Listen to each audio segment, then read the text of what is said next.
All right, back for the final stretch of our e-commerce storytelling deep dive. Part 1 and 2 were packed, but now it's time to roll up our sleeves and get to the nitty-gritty. The actual writing.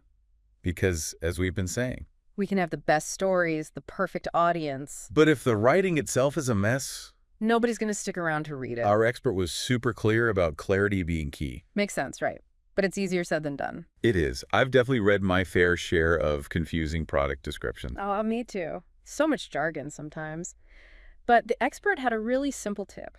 Oh, what's that? Read your writing out loud. Like actually speak it. Yeah, as if you're explaining it to a friend. Never thought of that.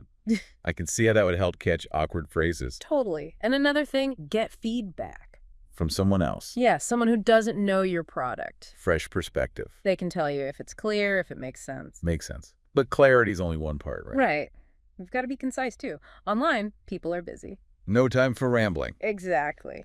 The expert recommended strong verbs, active voice. So instead of, this product has been designed to help you, You say, this product helps you. Much more direct. gets to the point. And trim the fat.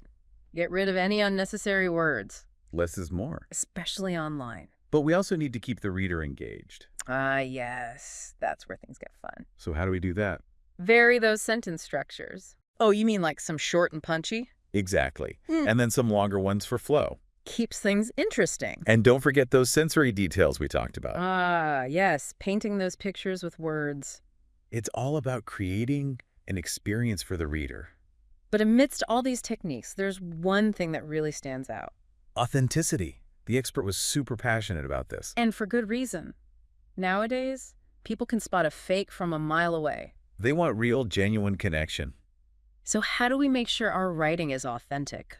Write in your own voice. Like how I'm talking right now. Exactly. Don't try to be someone you're not. Be yourself. Easier said than done for some, though. It can be scary. But the expert reminded us, anyone can improve their writing. It's a skill we can develop. Totally. Set aside time to write, even just a few minutes. Practice makes perfect. And read a lot, right? Definitely. Pay attention to writers you admire. See what they do, how they use language. So it's about expanding our skills and finding our own style. Exactly. And don't be afraid to experiment. Have fun with it. If you're enjoying it, it'll show in your writing. That's great advice. Well, as we wrap up this deep dive, I think the key takeaway is clear.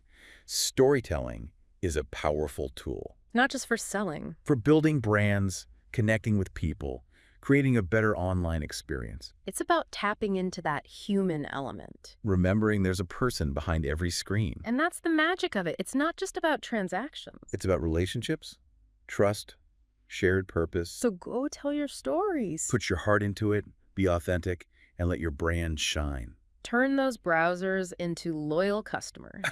I love it. Thanks for joining me on this deep dive, everyone. I hope you're feeling inspired to write some amazing product descriptions. Until next time, keep learning, keep experimenting, and most importantly, Keep telling your stories.